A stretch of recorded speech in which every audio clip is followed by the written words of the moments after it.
ይሄ የሰፈር ዱርዬ እሱም ብሎ ኡስታዝ ከሙስሊሙ በላይ ቢያውቁ ኑሮ ክርስቲያኑ ነበር ታመመ ሲባል እንኳን ሲያለቅስለት የነበረው ቅሌታም ለ30 ዓመት ሙሉ ቂጥቂጡን ሰላም አለይኩም ወራህመቱላሂ ወበረካቱ። ሰላም ብያለሁ። ውድና የተከበራችሁ የሰይድ ወሎ ሚዲያ ተከታታዮች እንደምን አላችሁ? በያላችሁበት ሰላማችሁ ብዝት ይበልኝ። ዛሬ እንግዲህ ከስንት ቀን በኋላ ተመልሻለሁ። ቪዲዮ ላይክ አድርጉ፣ ለዚህ ቻናል አዲስ ከሆናችሁ ሰብስክራይብ አድርጉ፣ ደግሞ በተቻላችሁ ማለት ነው ሼር አድርጉልኝ። በዋትስአፕ በኢሞ በተለያየ ነገር ማለት ነው ሼር አድርጉልኝ። ጠፍቻለሁ በጣም ስለቀዘቀዘ እንግዲህ ተባበሩኝ ማለት ነው። ዛሬ ለነጃት ነው መልስ ልሰጥ የመጣሁት። ከመግቢያው ላይ አይታችሁታል ያለውን ነገር እና ቪዲዮውን ላይክ አድርጉልኝ፣ ሼር አድርጉልኝ። እኔ ነጃት ማለት ነው በዚህ ልክ አንቺ በቲክቶክ እየለመንሽ እየተዳደርሽ የቤት ኪራይ እየለመንሽ እየከፈልሽ አንድ ኡስታዝ ራሱን ችሎ ሰውም እየረዳ እንደገና ደግሞ ቢያንስ አንቺ የተሻለ እውቀት ኑሮት በዚህ ልክ እንኳን የምትናገሪ ኡስታዝ አይደለም። ስንት ዓመት ይዋት እየደበደበ እየገረፈ ይዞ ላልሽው ደግሞ ማለት ነው የዛ ጊዜ ይዋት ሳይሆን ሀበሽ ናቸው ሲገርፋቸው የነበሩ እና በዛ ልክ ነው። ግን አንቺ ዝም ብለሽ በባህር መጥተሽ በልመና ገብተሽ ከዚህ መጥተሽ ራስሽን አርቲ ለብሰሽ ሁለመናሽ አርቲ አርገሽ ቢያንስ እኮ ራስ ንጽህናሽን እንኳን ለመጠበቅ ጥፍርሽን እስቲ ለመታጠብ እንኳን አትችይም። ያንቺ ባል ያልታደለ እውነት የምሬ ነው። እኔ ዛሬ ላይ አንዳንድ ጊዜ ሰውን አልናገርም ነበር፣ ነገር ግን በማይመጣው ነገር እየመጣኝ ነው። እኔ ማንንም ሃይማኖት አልናገርም። የክርስቲያን እምነት ተከታዮች አሁን ዲያቆን የሆነ ጳጳስ ምናምን ይሏቸዋል። እኔ አንድ ሰው ሃይማኖቱን ሲከበርለት ማንንም ያከብርለት እና እኛ በተለይ ወዲህ ሁሉ አብረን ነው በቃ እዚህ ጎረቤታችን ክርስቲያን ነው እዚህ ሙስሊም ነን እንደዚህ ብለን ነው የምንኖረው። ስለ እስልምናና ስለ ክርስትና ምንም የምናውቀው ነገር የለም። እኔ ግን በቲክቶክ ሳይ ብዙ ክርስቲያኖች ሲሳደቡ እውነት የምሬ ነው ሁሉም የሚቀር ነገር ነው። እኔ በጣም የገረመኝ ደግሞ የነጃት አንቺ ሙስሊም ነሽ ስለ ገንዘቡ እኮ ደግሞ ስለ ወርቁ አይተነው ገንዘብ ከሆነ ድርጅቱ ራሱ ወር አንቀበልም ብለህ አስተዋውቁልና አሉት። በቃ እሱ አስተዋውቅ አይደል? ምን ይሁን ታዲያ? እነዛ ሰው እኮ መታሰር ፈርቶ ይሆናል አይታወቅም። እኛ ከመንግስት ጋር ነው የምንሰራው፣ ስለዚህ መታሰር እንፈራለን። ወይንም ደግሞ በቃ ከመንግስት ጋር ነው የምንሰራው ማለት እኮ በቃ ከፖለቲካ ጋር ግንኙነት አለው አንቀበልም፣ መንግስትኛ ጋር ነው ማለት እኮ ነው። ስለዚህ ደግሞ ግልጥ ብሎ የታየ ነገር ይሄን ደግሞ አልቀበልም አለ አንድ መንግስት እንደ መንግስት አቋቁሞ ወይንም እነዚህ የተቸገሩ ሰዎች የትም ይሁን የት ይውጣ በአማራ ክልልም በሉት በትግራይም ክልል በሉት በኦሮሞም በሉት በማንም ይሁን ገንዘብ ተጠራቅሞ ራሳቸውን ችለው የሆነ ስርፋ ተመርተውም ቢሆን አዲስ እንደ ከተማ ነገር ማቋቋም አለበት አንድ መንግስት። እኔ ያረዳ አልፈልግም በቃ ራሴን ችዬ አቋቁማለሁ አለ አገሩም ቢሆን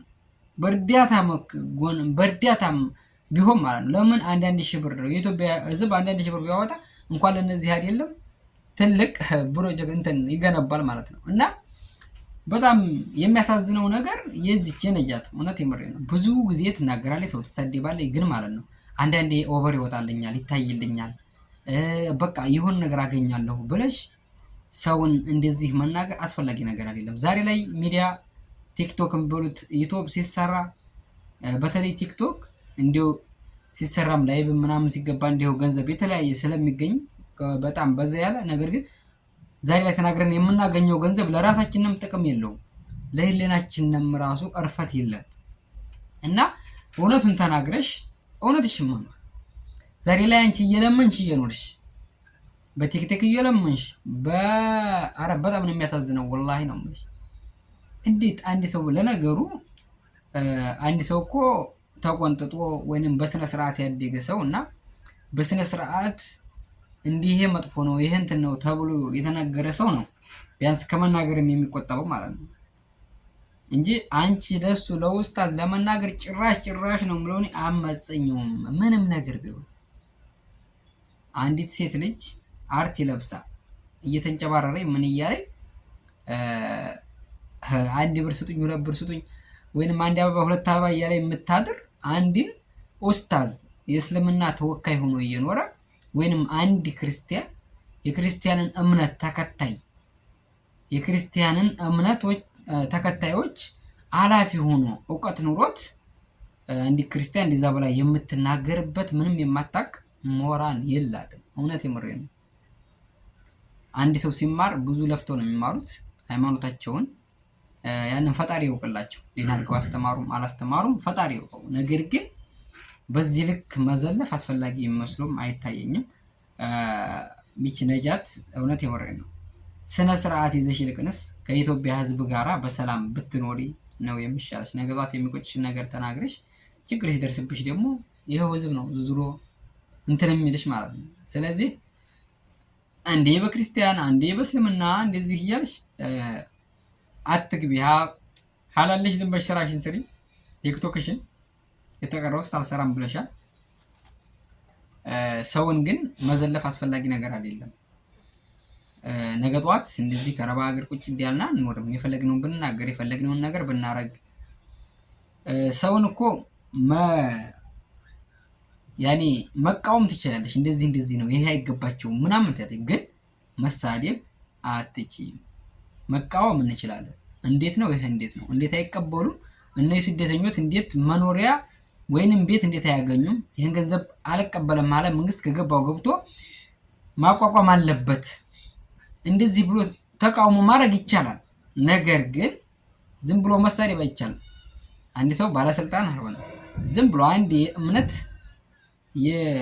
ቢያንስ የእስልምና እምነት አባት ዝም ብሎ አንስቶ መሳደብ፣ የክርስትና እምነት አባት ዝም ብሎ አንስታችሁ ሚዲያ ላይ አንዳንድ ያሉ ክርስቲያኖችም ሙስሊሞች፣ እኔ ሙስሊም ነኝ፣ የክርስቲያንም ሃይማኖት አከብራለሁ፣ የራሴንም ሃይማኖት እንዲነኩብኝ አልፈልግም። ግን ሁሉም እኛ በተለይ ወደ ወሎ ሆነን ለመናገር እዚህ ሙስሊም ነው እዚህ ክርስቲያን ነው አብረን ነው ያደግነው ማለት ነው፣ በተለይ ወደ ከተማ።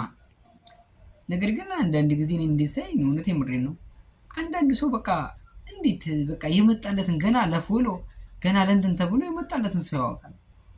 አንዳንዴ እውነት ነው አውግተን ቢያንስ ከመሸበት ማደር የሚባል ነገር አለ። እና አንዳንድ ደግሞ ተከታዮች ራሱ አይዟችሁ በሉ አትበሉ። እውነት የምሬን ነው። ስህተት ተናገረ ሰውየውን ቢያንስ በኮሜንታተሮች እንኳን ስህተት ማረም ግድ ነው። አንድ የሚዲያ እንትን ኮሜንት ላይ ያነባል ምን መጥፎ እንደሆነ እና ያንን ለማረም ይሞክራል። እና ውድ ሀገሬ ልጆች ዛሬ እንግዲህ ለነጃት ነው ይሄን ቪዲዮ ልሰራ ስንት ጊዜ በፊት ብቅ ያልኩት ሳይው አስጠልቶኝ እና ይመቻችሁ ውድ ሀገሬ ልጆች፣ በያላችሁበት ሰላማችሁ ይብዛ። እንግዲህ በአማራ ክልልም የሚሰቃዩ ስደተኞች እውነት ተቋቁመው ቤት ተሰርቶላቸው ተመርተው ደስታቸውን ደስ ብሏቸው ምናይ አላህ ያርገና። በያላችሁበት ሰላማችሁ ብዝዝት ያርግልኝ። መልካም ጊዜ። ለዚህ ቻናል አዲስ ከሆናችሁ ሰብስክራይብ አድርጉ። ቪዲዮውን ግን በጣም ሰርቼ ስለማላቅ ሼር አድርጉልኝ በዋትስአፕ በተለያየ ነገር ማለት ነው። እና ይመቻችሁ ውድ ሀገር ልጆች።